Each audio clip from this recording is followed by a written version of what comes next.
everybody. It is Monday night, and it's time for another episode of SideKick Power Hour. I'm your host, Joshua R. Pangborn, and I apologize. My lighting is terrible today. We'll have to make do with it while I try to figure out how to make my lighting a little bit better. But in the meantime, thank you so much for being here tonight. I'm really blown out now. But either way, I am happy to have you all here tonight with me. This is SideKick Power Hour, which is an offshoot of the SideKick Productions Crewniverse, as we call ourselves. If this is your first time being here, we are a podcast or a live stream which likes to talk about all things queer, fat positive, sex positive, horror related, or all of the above, or any combination thereof. And we like to celebrate all the voices who are making things like that happen in the world. At SideKick Productions, we are typically focused on telling queer, fat positive, sex positive stories, and we love to chat with people who do the same thing. And tonight's guest is no different than that. We're going to bring them in a second, but first, let me just remind you all. And good evening, Blatcha Bear. How are you? It's good to see you as always. I know it's going to be a good power hour when you are in the audience cheering us on. Don't forget, because this weekend we had a really fun time. We did our first virtual screening of A Taste of Youth. And if you are not sure what that is, A Taste of Youth is the feature film that we made, our first feature film, which is a queer, tragic romance kind of story about youth and all the desire to be young and what that means in the aging in the queer community. So we had our first virtual screening on Saturday. This is after a year of the festival circuit, and now we're ready to start bringing the movie out to all of you. So we did that on Saturday. We had our first virtual screening, and we have one more coming up on Thursday. So if you're interested in seeing anything more about A Taste of Youth, right here, you can send me a message, and I can get you a link. Tickets are $5 for the virtual screening, but if you are a member of the Patreon, which many of you are, I think, but if you are not, you can join it anytime you would like. But if you're a member of the Patreon, you get a link automatically because you are a member of the Patreon. So if you're interested, go to patreon.com/sidekickproductions. You can see hours of deleted scenes, behind-the-scenes footage, interviews, etc. Plus, you'll also get a ticket to this Thursday at 8:30 p.m. and the screening of A Taste of Youth. But if you can't make it to the screening of A Taste of Youth, don't worry, because later this year, it's going to be available on Blu-ray, and it's going to be streaming in other places, so you'll be able to see it somehow. But if you want to see it soon, you should see it on Thursday. Other than that, we're still hard at work on season 6 of Skeleton Crew. That's coming along nicely. And we have The Art of Blowing It season 2 that's going to be coming out soon as well. And of course, The Contract is going to be our major project for this year, other than Skeleton Crew. And the guest I have tonight can tell you a little bit about The Contract in all the non-spoilery ways. But before I bring them in, let me just give you a hint of their own skill set and everything. I'm going to play for you all a very recent video from one of their performances. This does happen sometimes.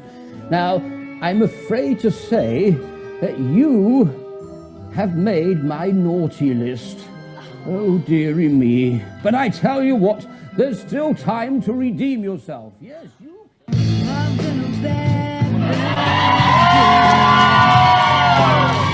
I've been careless with a delicate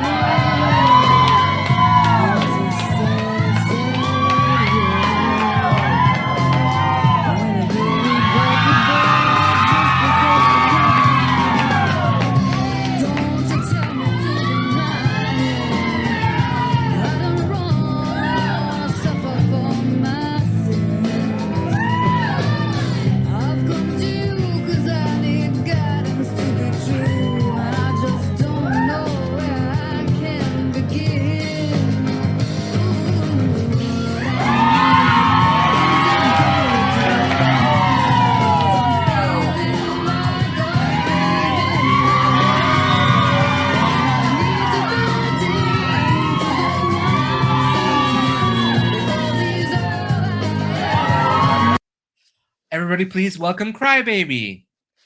Hi, everybody. Thank you for having Hi. me. Tell us about this performance before we move on to more about you. What was this for?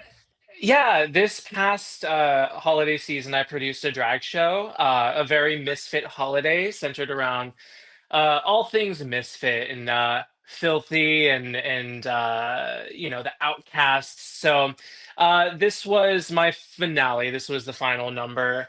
It was very important for me to maintain pieces of my brand with being very sexual, being very flirty, very playful, and of course giving a lap dance. I love giving a lap dance. It's very innocent lap dance though, because it's Christmas. So Exactly. I mean, it's no different than sitting on Santa's lap. Am I I right? was just about to say that. It's just like Yeah. sitting on Santa's lap. It's an hmm innocent lap dance. So hmm I adore your makeup here. Thank you. You just I mean I told you before the show started that I always love what you do with your eyes, especially. But everything from like head to toe is it's just stunning here. And you are a very talented makeup artist. So Thank you. I appreciate it. I'm quite proud of that look actually. The bald cap with the snow was a very last minute addition. Literally added it probably an hour before really, I had to it looks go. Yeah. seamless. So Thank you. very nice. And you look fabulous tonight as well. So Oh, thank you. Oh, I just rolled out of bed. well, I mean, if I could roll out of bed looking like that, I mean, my gosh. So I obviously have known you for a little while now, but why don't Mhm. you introduce yourself to the audience for those who might not know who you are? Yes, hi everybody. My name is CryBaby. I am a drag artist. The self-proclaimed spooky slut from your wettest nightmares. That's kind of my gig. I love all things horror. I'm very into showing body. I'm very into sex positivity. Basically, you and I, Josh, align so much on values and what we try to do with our work. Um, and I'm also a podcast host, focusing of course, on horror, the genre that we love oh so much, and just looking at it through a queer lens and celebrating it and sharing space with other queer people to talk about their experiences. I love that, and you Mhm, really are right. When I think when Defear introduced us, I mhm, was really so Defear, everybody who is the person who was the editor for my book and the assistant director on the contract. He introduced me and Crybaby, and I could he obviously knew that a lot of what we do is very much, as you said, aligns beautifully because we mhm. both have very similar values and very similar desires in an artistic sense. And he knows if I had any skill at painting, I'd also be a drag queen. So, but alas, I lack that ability. So, We'll get you there. oh, I mean, don't tempt me, because I'll be on your next Christmas show. So, All right, it's a date. fabulous. There we go. So how long have you been working as a drag performer? Um, well, I first started drag in 2021. Right after the Um, pandemic. Okay. Yes, I actually had a completely different career pre-pandemic, and then all the pandemonium kind of made me decide to switch gears. So I went to makeup school and then started doing drag, but I started doing it seriously, like actually pursuing gigs and actually investing time in perfecting my craft. It's been about maybe a year and a half, 2 years now. Okay. Mhm. Interesting. Are you from New York originally, or No, I'm from Las Vegas, baby. oh, you were Good old Sin transplanting? City. So. hmm I went to Las Vegas for the first time last year. That was my first time, and I got to screen two of the movies that I made there. So that was really fun. Oh, that's so cool. Did you Uh, have a good time? I had a really good time. I didn't see a lot of the city. I was only there for like 4 days, and I was there for a bear run. Okay. So there was not a lot of I know. time. So What is it? Cannonball's out of Vegas too, right? There's a no, lot of Cannonball's in Florida. oh, it's Cannonball's in Florida. Fort Lauderdale, I think. I was at Which Bigger one's Vegas. Vegas? That's it. That's what I'm thinking of. Thank you. Which is a lovely event. hmm You, I think, would love it there, because they Probably. love to have a drag queen, a drag performer, there. So it might be something for you to look at for Mhm. 2027 because they do it every other year. So, I and I will actually be that back because I'm oh, hoping to screen the contract there in 2027. So, there we go, double um, whammy. Exactly. For those of you who don't know, CryBaby also worked with me on the contract. They did a very special makeup that I will not talk too much about because I don't want to spoil anything. But they are the very first person I think, other than yeah, I think you're the first person I brought on other than Paul to work on special effect makeup for us. So I'm excited to have brought somebody new on to work with us for special effects. I'm very flattered and very honored. I'm so sorry. I've been drinking seltzer, so I'm like burping like crazy. It's This fine. is It so happens. unattractive. No, that I mean that's thank you for saying that. And it was really it was so much fun. I love Paul. Paul and I talked shop so much and kind of like shared our little tips and tricks and stuff like that. And I had so much fun. It was challenging. Probably one of the most challenging things I've ever done, if I'm being honest. I gave you a Um very difficult task. Without spoiling, I needed something that was very specific and very difficult, and the way I wrote it was very challenging. I think, but you did masterfully with it. I think so. Between you Thank and you. Mick, we have a beautiful moment that people will really love. I think. Ah, so excited. I cannot wait to see it. I can't wait to see the whole film. Me I too. love I just love the gothic, erotic, queer uh kind of space that you were playing in, and It's it's gonna so be so much interesting fun. because I didn't I knew I've been calling it a gothic erotic horror film, but I didn't realize how much of the gothic aspect would come out in the edit. Like, Mm. uh, it wasn't even intentionally done. It just the edit needed it, and the edit made it happen basically. Because one of the things, because you've done movies, you know the idea that 1 minute equals 1 page of film basically. Mm. So we had like a 75-page script, and somehow Mick and I had like a 2 hour and 15-minute movie, and we're like, this doesn't make any sense. Like both of us have made movies for many years now, and Mhm. they're supposed to roughly equal 1 minute equals 1 page, and why is it a 2 hour and 15-minute movie? And then we're like, oh, it's the gothic aspect of it. It's really like drawing out the atmosphere. It's fascinating. So Exactly. Just like relishing those moments and like stewing in the tension and yeah, I and can't so wait. and you're a huge horror fanatic, obviously. Oh Um, yeah. Oh yeah. what did you how did you discover horror? Let's start with the basics. The The early basics. days. The early days. Horror has been with me for as long as I can remember. I mean, my mom and my grandmother would always watch horror movies, no matter how young I Really? was. Oh my Yes. gosh, you are lucky. Yes. My earliest horror experience is when I was like 5 years old. Child's Play 3, which admittedly the worst of the franchise, but it has a special place in my heart. Of Um, course. that's my earliest horror memory, and I actually, as a kid, I would have nightmares about Chucky, and but I still loved it. I loved just the experience of watching the horror movies, and I didn't care Mhm. about the nightmares, and it just kind of ebbed and flowed from there. I've just always been drawn to it as a genre, both because I just find it very exciting and very fun and very creative and playful. But also, I think there's a lot that I connected with as like a young baby queer Mhm. person, and it really helped me kind of connect with the world in ways that I don't think I would have otherwise. I hear you. No, I Mhm. find that because everyone asks me why don't I make more dramas or more comedies or more rom-coms, and I'm like, well, I do. It's just they all are also horror. Like horror offers so many opportunities to explore so many things while also having fun with the horror side of things. Horror is I always have to, even my cast, I sometimes have to explain.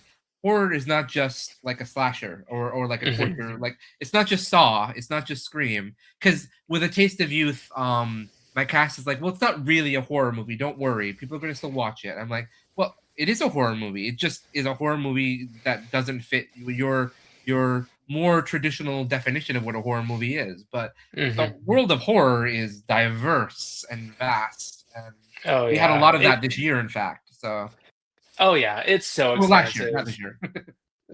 Yeah, that's oh my God, we are in this year and not last year now.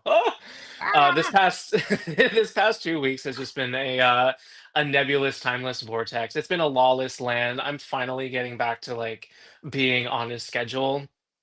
So I couldn't believe that last week. I was talking to my boss today, and I couldn't believe that last week was January 5th. I'm like, it feels like it was forever ago. yeah, But it was just last Monday. So yeah. January is indeed the longest year of the year for it sure. is. My least favorite month, if I'm being honest. I'm sorry, January babies out there. If any of you No, were I'm with born you in on that. January, or yeah, it's a rough one. Winter's not fun.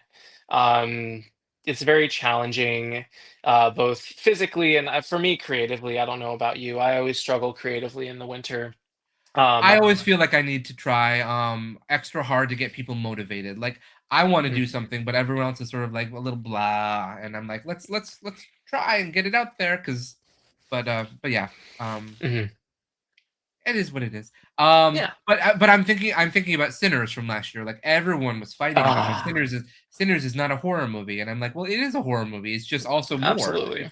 It's not just a horror movie. There's I'm sorry, I'm not even the way to say it. It's a horror movie that has elements that you don't expect to see in a horror movie. That's what it is. Mhm. So It's very interesting to me that people are arguing that it's not a horror movie. yeah, And I think it probably has to do with the story structure because the horror elements don't come in until like way later. But it's very clearly a horror movie. I'm sorry. yeah. Anybody who says it's not, I normally don't tell people that their opinions are wrong, but I will have to say, in that case, you're wrong. It's absolutely a horror movie. I'm sorry. No, I agree completely. Mhm. Sometimes opinions are not right. Mhm. And you're not valid to have them. People, I'm telling you, audience members, sometimes I don't accept your opinions. Mhm. Yes, exactly. So your first horror movie was Child's Play 3. Interesting. Hmm. That was Yep. honestly, I think that was the last one of the whole franchise that I've seen. For the longest time, I just never saw that one, and I did fairly recently, actually. So, Hmm. but it's not terrible. It's fun. No, it's fun. It's fine. I think where its faults lie in the fact that uh it's just recycling the same old stuff. We Yeah, can only see Chucky trying to get into the body of a little kid so many times before it just gets tired. And I think Don Mancini knew that. I don't He definitely wasn't really happy with the script in that one. Um, I think had it had the funding and support to do what he intended, it would have been better, which was multiple Chuckies. He's had that yeah. idea for a really long time before we even got to Cult. Spoiler, everybody. Um, but yeah, it's fun. It's a serviceable Chucky film. There's not a bad film in the Chucky franchise, in my opinion. There isn't. Um, yeah. I even tell people I think my favorite franchise is Child's Play. Hmm. Because I feel like it is the only one that has really evolved with the decades. Exactly. Always trying something new, and even if it's not amazing. I just appreciate somebody who's not afraid to make a choice and swing big, for better or for worse. Yeah, It's and I uh, a running joke on my podcast is that I'm very much in love with Don Mancini, and that's one of the reasons why I just love how bold and clever and creative and fun and playful he is. I especially when they turned Chucky into a TV series, which I Ah, admittedly was like, what are they going to do with this? That's ridiculous. And then I'm like, I yeah. love this. This is amazing. So So much fun. I'm very sad that it got canceled. I yeah. really hope they get an opportunity to do at least one more movie. Well, I Um, think they're planning on that. At least that's the rumor that I saw. mhm, same. I hope it comes to fruition. But it's been really nice. I feel like every year we've gotten some incredible horror films over the past few years, especially. Yes, And we've been very lucky. And very amazing original horror films, I should even add. So absolutely. We are eating good right now. Ooh, we are eating so good. There's been a lot of wonderful additions. Let me think. Oh, have you seen The Ugly Stepsister yet? I just watched that over the Christmas break. It is Yeah. so fun. I mm, Yeah, One of my it's one of my favorite movies of all time now. I'm very much obsessed with it. It's absolutely in my letterbox top 4. I just think it's so beautiful, and I think the makeup is incredible, and I'm so Yeah. happy that they got shortlisted for an Oscar on that because it's They deserve it. so I mean, good. Yeah, it's grotesque, it's cringing, it's everything you want from a movie that's gonna explore Cinderella as a horror movie. So, exactly. um, but not, I think, to the point that it's grotesque in like a torture porn kind of thing. So Yeah, no, not at all. I think it's a very smart movie, and I think it knows exactly what it is and what it's doing, and, I think it plays with our expectations because audience members going into that movie, I mean, we all know how Cinderella ends, yeah, and I think the way they played with tension, and left us wondering like, okay, well, what exactly happens yeah. that makes that makes this not work out for her? I think it was just so well done. I could go on and on about the ugly stepsister. Listeners, if you haven't seen it, you need to watch it. It is on Shutter. It's a Norwegian horror movie. I'm trying to get everybody to watch it. Support women filmmakers. It's also Amelia on Bookel. Hulu if you don't have Shutter, because I know some people don't like to pay for Shutter. Ah, So, fair. but a lot of people have Hulu, I think. Hmm. And if you, I know a lot of people will be turned off because it's not in English, but there Hulu does have a dubbed version. So while Hmm. I am not a proponent of watching it in dubbed, if you are somebody who doesn't like to watch foreign films, you can watch it in dubbed, and then you'll be able to see this amazing movie. The point is, Exactly. though, watch this movie. Absolutely. And to be honest, like the a lot of the storytelling is not really reliant on dialogue or Yeah, language. it's very Um, visual. It's a very visual y- film. yes. So, if that is normally a barrier for people when it comes to foreign films, I would just encourage you just to give it a shot. Yeah, Test it out. Yeah. I completely agree, and it's Hmm. just it's a lovely. It would be a great double feature with Ever After, I think. Hmm. The Drew And Barrymore Cinderella. I think the 1-2 punch of The Substance and The Ugly Oh Stepsister would be yes. fun too. Yeah. Oh, that would be fun. That would Hmm. also another European film. So Yeah, good. exactly. European women are very angry right now, and I don't blame They really are. I do not. But it's a um, playful, fun anger. Like you can tell that they're coming from a very real place and there's very yeah, real commentary, but it's not bitter. The Substance was my number one movie from 2024. So Oh yeah, it was uh, incredible. but that was a hard year because I also if like August, September, and October, each one was like my favorite movie, and then the next one surpassed it. Because August I watched Cuckoo. I don't know if you saw Cuckoo yet. No, I didn't get a chance to. Oh, that's also on Hulu. So, Mm. Cuckoo is really great. And then I watched Strange Darling, and then I watched The Substance, and I'm like, each one just got better and better. So I was like, Mhm. this is amazing. Uh, but last year was pretty early on that I had some really amazing films. So and I haven't seen anything yet for 2026, but it's been early, but they already released two Mhm. movies that I really want to see. I want to see The Plague, and I want to see Primate. So I saw Primate, and I think Primate is a lot of fun. that's what I it think looks it's like. it's a It very looks it's like a very fun. fun movie. Yeah, Yeah.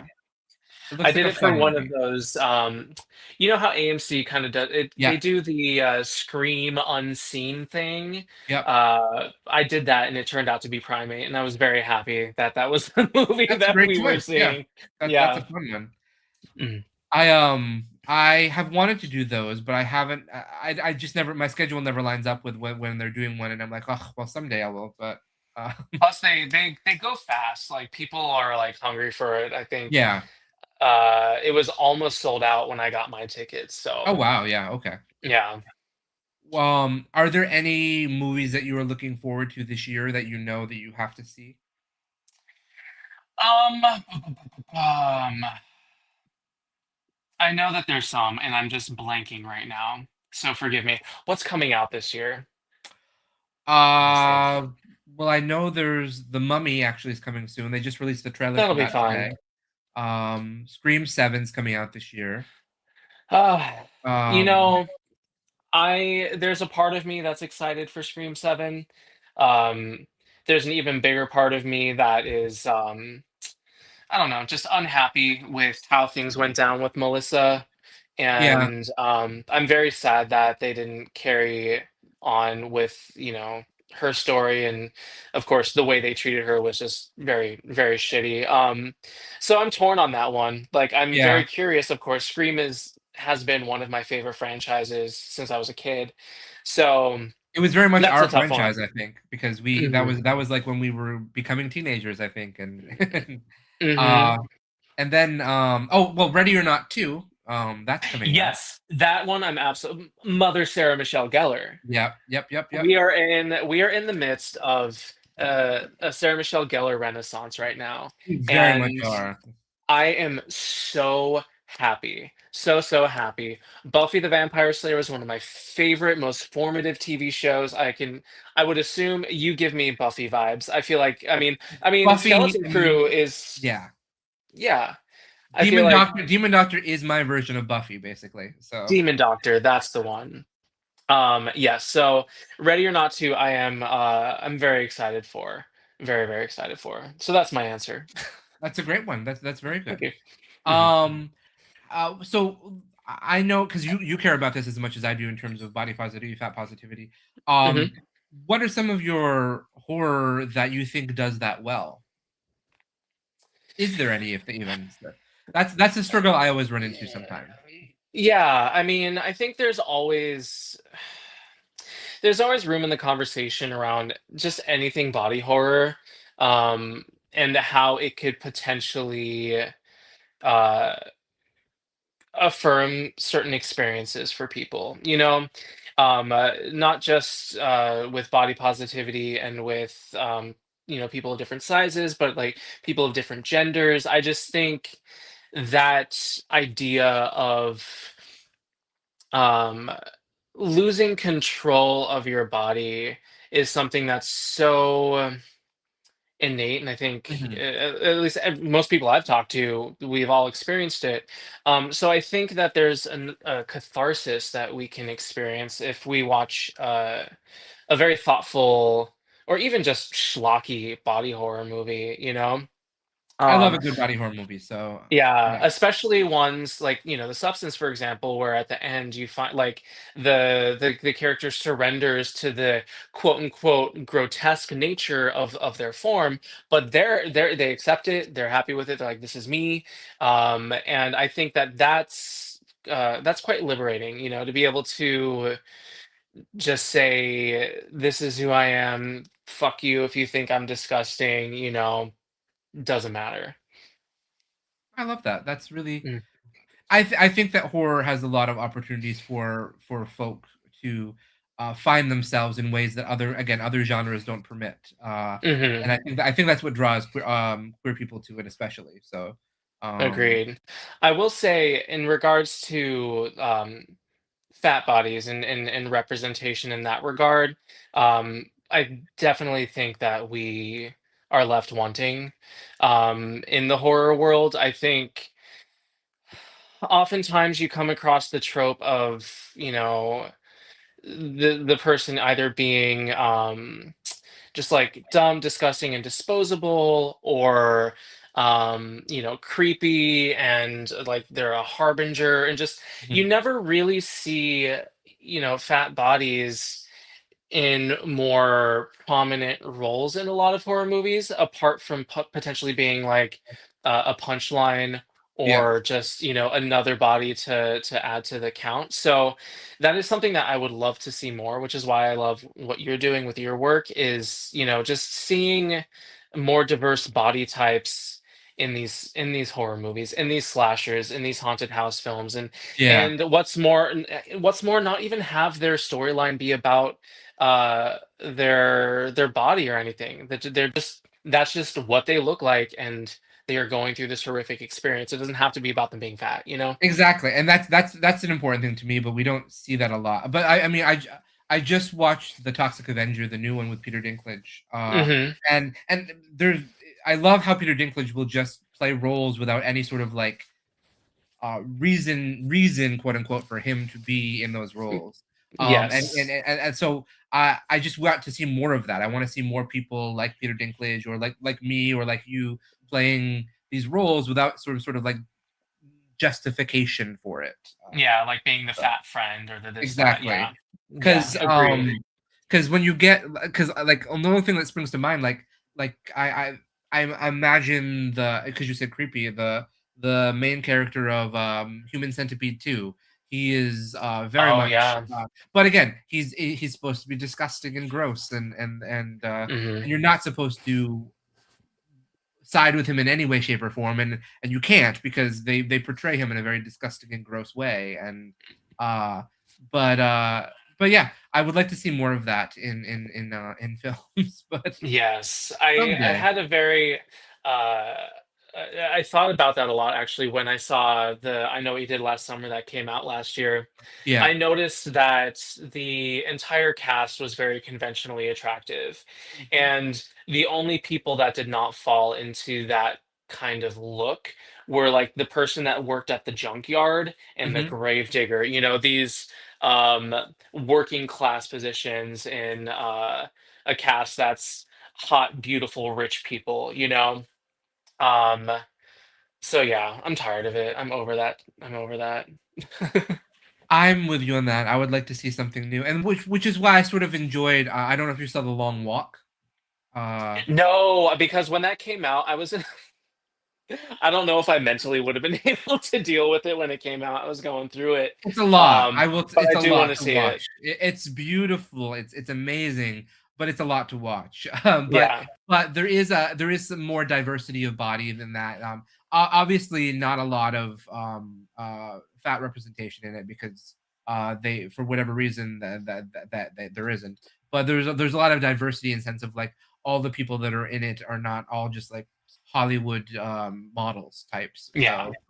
So there is some of that going on in that, but you don't see that a lot otherwise, because even and I know that's part of the point of the substance, but even the substance, I mean, Demi Moore is it's hardly somebody who needs to take medicine to look young and beautiful.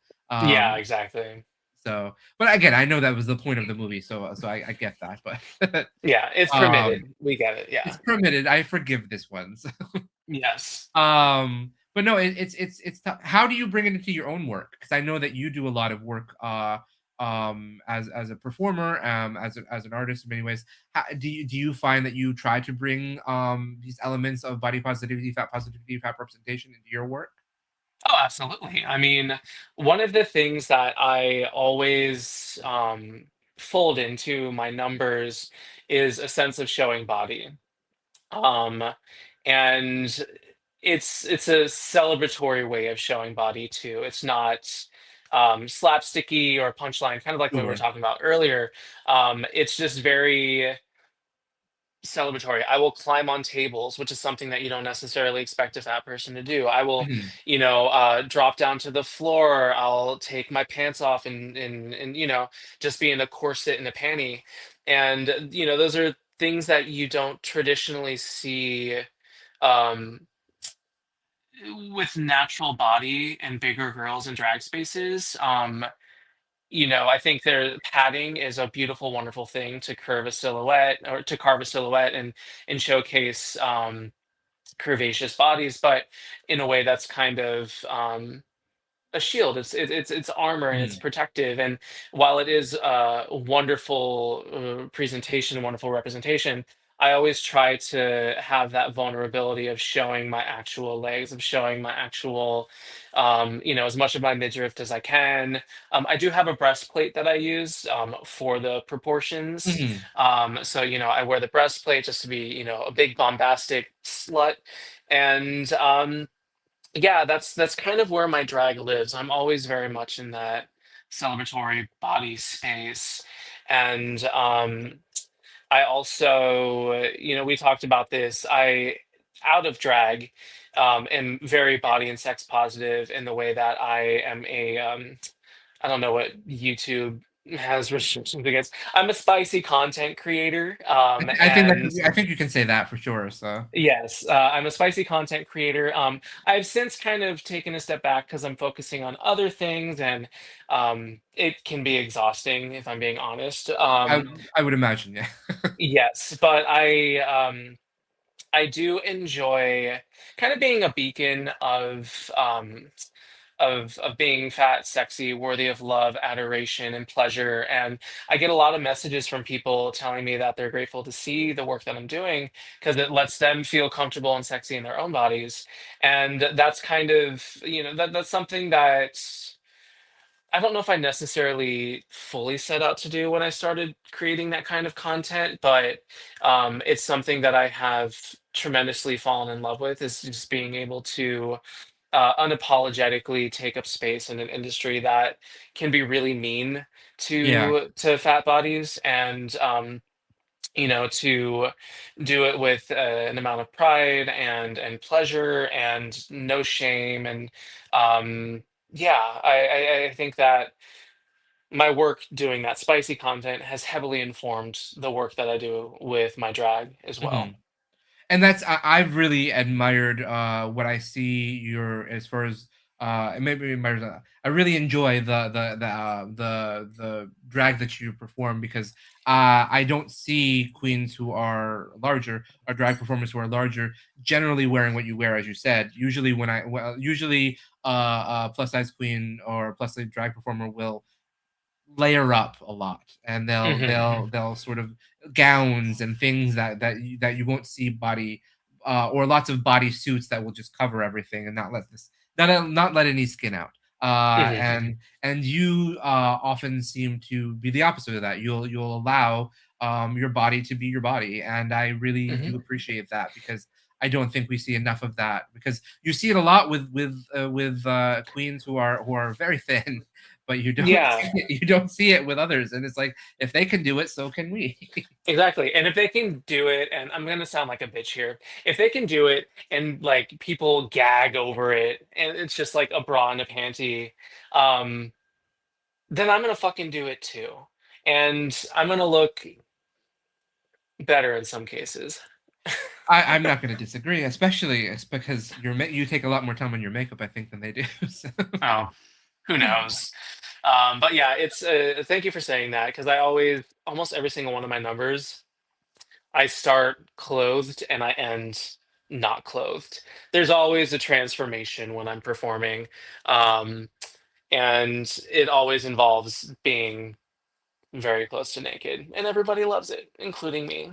And I brought that. I do something similar in the work that I do. So Yeah, I exactly. I honestly I like you. I don't think I set out to do that in any way, shape, or form. But people have reached out to me over the years as well, and have been like, it really means a lot to see that kind of representation on screen, to see myself on screen is what I hear, and I'm like, Hmm. I never really thought about that, but now that I know that people want that, I feel even more emboldened to do it more and bring more things. I mean, you saw the contract and what we're wearing in that, so Oh boy, did I.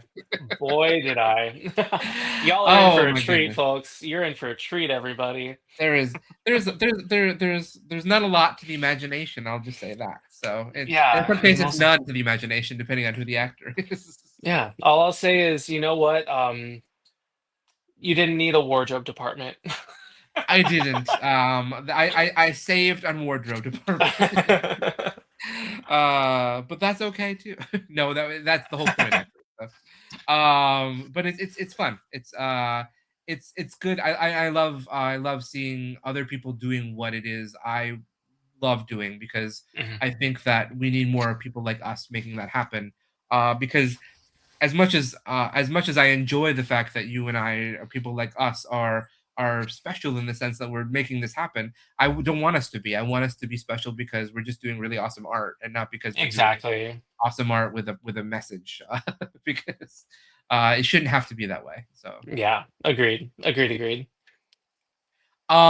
so as far as what do you have going on right now? Anything coming up that you're working on? Yeah, I mean, I'm gearing up for continuing my podcast. Hmm. We're currently talking about sleepaway camp, which I'm really Oh. excited about. So that's coming down the pipeline. And personally, I'm writing a script. I'm writing a short right now. Oh, exciting. Yeah, it's an idea that I've had for a minute, and I threw it out to my collective, and they're very supportive, and they love the idea.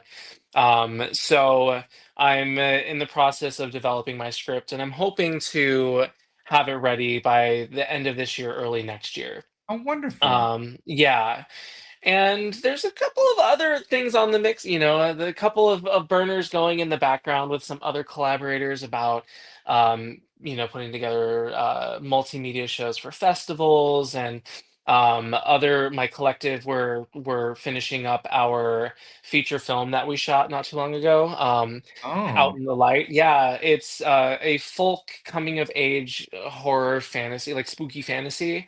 Um, and I did makeup and effects on that too, and we're just at like the finish line. We're submitting for the festival circuit right now, and Amazing. then we'll go from there. Yeah, it took a lot of work to get here, baby. Oh my goodness! If Oh, anybody, yeah. film is a tough industry, y'all. It's a lot of work. And every time you think you're there, you watch it again and you're like, damn it, I need to fix that one frame.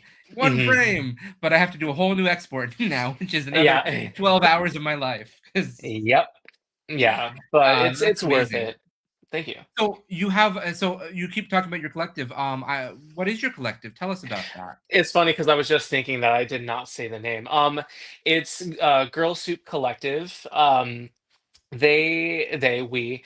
I say they because Girl Soup had existed before my joining, and I was brought into the collective because of my work on this feature with Out in the Light. Mhm. And we're just a loose conglomerate of unhinged individuals. We are very much about just exploring all the kooky, crazy, unhinged things that we can, and telling different stories through different perspectives. And we have a couple of shorts that we've done. One of which it's called "Don't Bother the Neighbors," and it's very Lovecraftian, and it's quite fun. I'll see if I can find the link to share it with you, Josh, because I think you might Yeah, please do. enjoy I it. would love to see It's that. very cheeky, um, but we do other things too. Like we've done some live stream shows, like theater shows. Mhm. Karula's Dream Show is what it was called. My podcast, we are linking in with the collective as a production company. Um, so yeah, that's what's going on right now, or at least that's how I got involved with Girl Soup. There's a total of six of us, and very diverse skill sets, which is always really nice too, because I'm learning so much from so many different Oh, people. that's always great when you can do that together. Yes, yes, yes. One of them actually, the video that you showed with from my performance, Mhm. that was done by Michael Lamara. Uh, he's a freaking genius. He's the camera operator and the cinematographer, and like he does really really good work.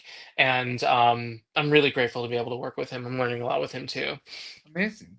And Mhm. you've talked about your podcast a few times, but I do have a couple clips. We can show one of them, I think. We have Go time. for it. Let's do And it. then you can tell us about your podcast since we should talk about that a little bit. Mhm. Eddie, on the other hand, that motherfucker has a hat. That motherfucker has a Christmas dirty ass striped sweater. He has his little claws, and he looks like a burnt cheese pizza. There's so much to him that is instantly recognizable and instantly iconic, and he is scary, with the exception of Freddy's Dead: The Final Nightmare, because that movie, he is a joke. But beyond that, he is horrifying, and he is also going top tier. I feel like I would get shot if I didn't put Freddy Krueger in the top tier. And he's not going in the top tier because I'm afraid of getting shot.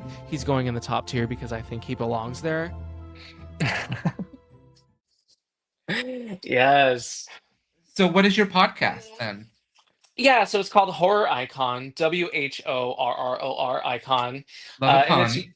yes, and it's your queer playground for all things scary, sexy, and stupid. So there's, I'm still finding my pacing and everything, but so far what I've done is I've covered a lot of franchises with different queer guests from different backgrounds, and we watch the movies, we talk about them, we analyze them, look at them through a queer lens.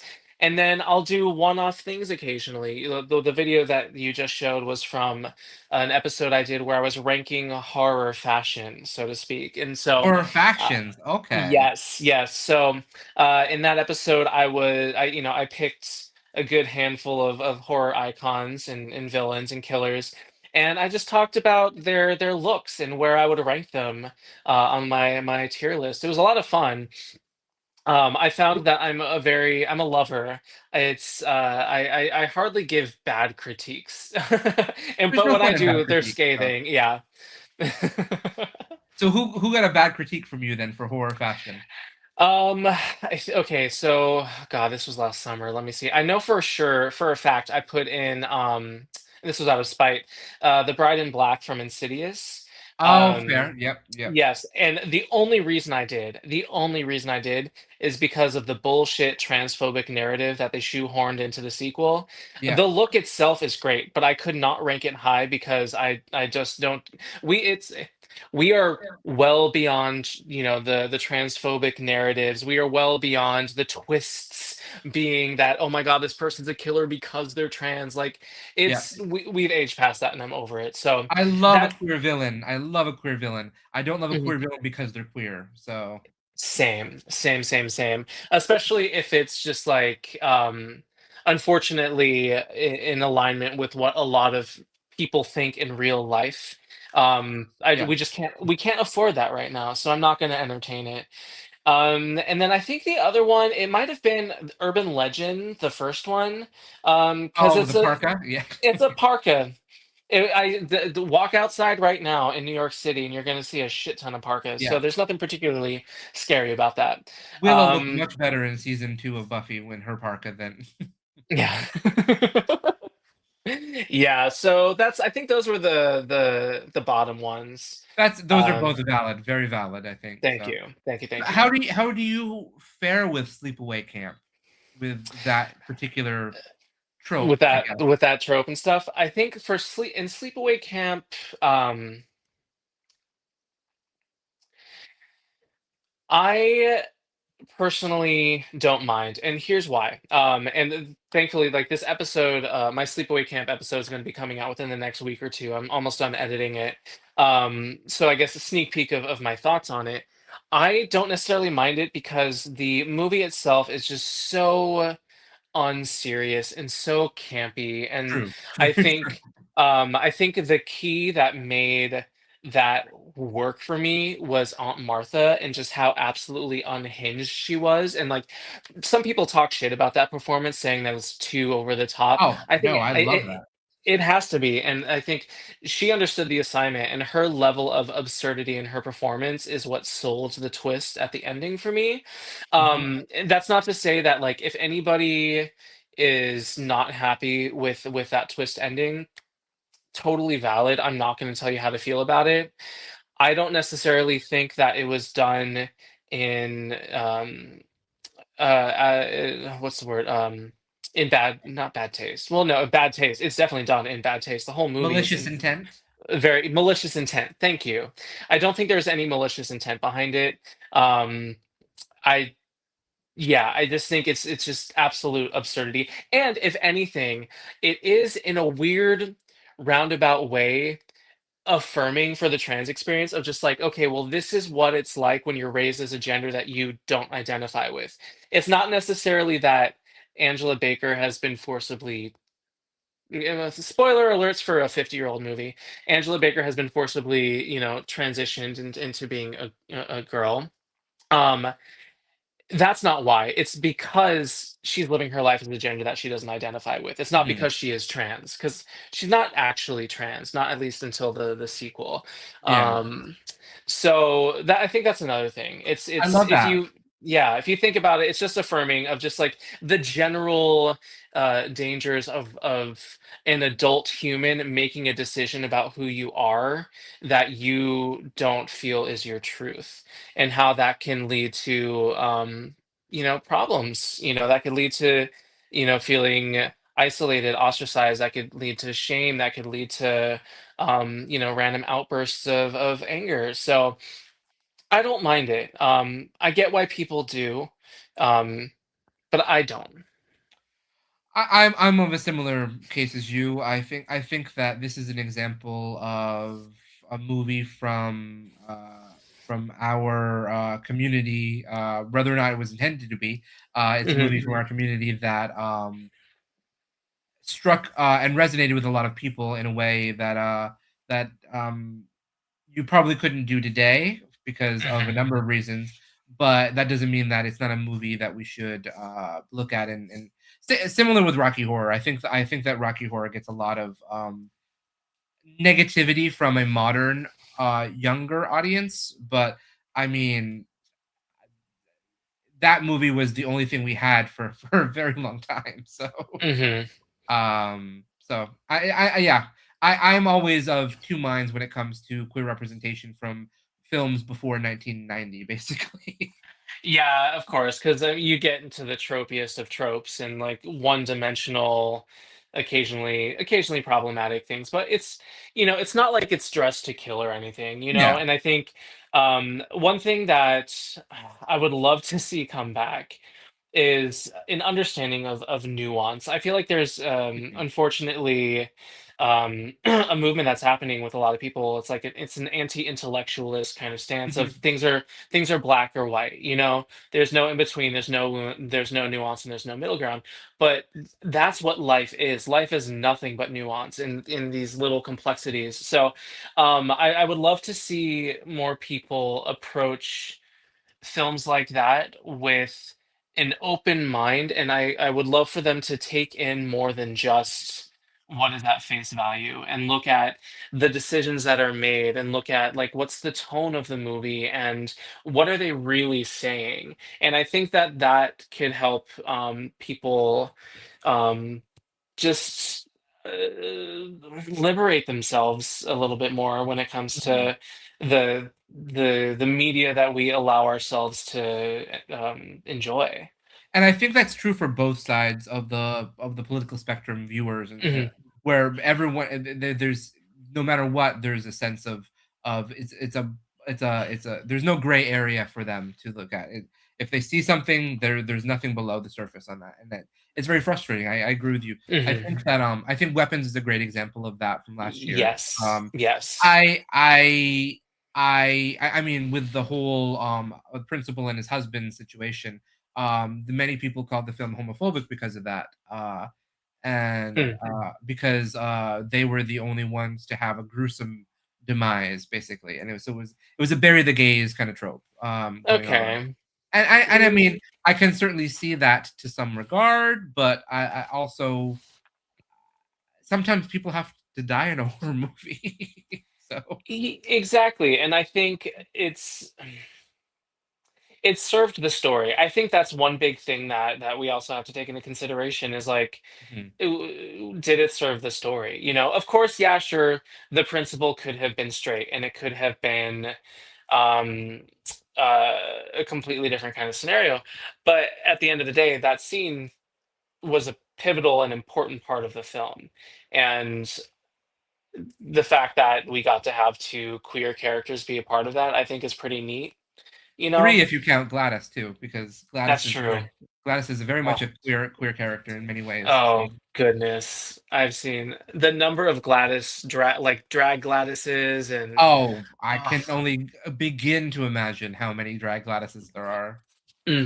as soon as I saw the movie, I'm like, oh, here we go. Here we go, baby. This is gonna be the new Tiffany Valentine. All the Oh, gays are good gonna be lord. Aunt Gladys. Yeah. Uh, well, I just realized it's almost 8 o'clock, so, Oh, nice. wow, I have really enjoyed talking to you, and, Likewise. having the hour with you. I will probably wanna have you back at some point because I just enjoy hanging out with you, Yeah, and talking. likewise. I'll gladly But come back. in the meantime, where can people find you online? Yeah, so you can find me. I'm only on Instagram. Me CryBaby. I'm at crying in public. That's crying without the G underscore in underscore public. And then my podcast you can find on Instagram. It's going to be Horror Icon Pod, WHORROR Icon Pod, and that's where I post a lot of my little teasers and fun little social clips like the one that you played earlier. There's a lot of fun stuff. I've watched the clip. CryBaby puts a lot of really fun clips up, and the pod itself is a lot of fun as well. So Thank you. I encourage you all to go out and watch it, and follow CryBaby for all of the amazing looks that they do, because they're fabulous Thank in you. every way, shape, and form. And as for me, you know where to find me because you're here right now. And but also you can find me everywhere at SideKick Productions. And also this Thursday, if you're free and you want to join us, don't forget we have the virtual screening of A Taste of Youth. It's our second and last one for now. And if you want to join me and Nakia, we'll be co-hosting with a couple of our cast and crew, and you'll get a chance to see our first horror feature that we ever made, which will be out later this year on Blu-ray or DVD. And also, if you are interested in our other horror feature that's out and available, you can stream The Brooklyn Butcher on Prime, and that is a lot of fun as well. And of course, before I forget, you can always get a copy of my book, Homophobias, which is a collection of queer, fat positive, sex positive stories, from which there is one of them that is the basis for the contract. So, Ooh. yay. And then, of course, the contract is coming soon, where you'll be able to see some work that CryBaby and I did together. So I'm very excited about that. Yeah, But baby. in the meantime, have a lovely evening, everybody. It was so wonderful to see you. So wonderful to hang out with you. And I'll be back not next week because it is MLK weekend, and I have to go out of town for something. So I'll be back with you the week after that. So goodbye for now.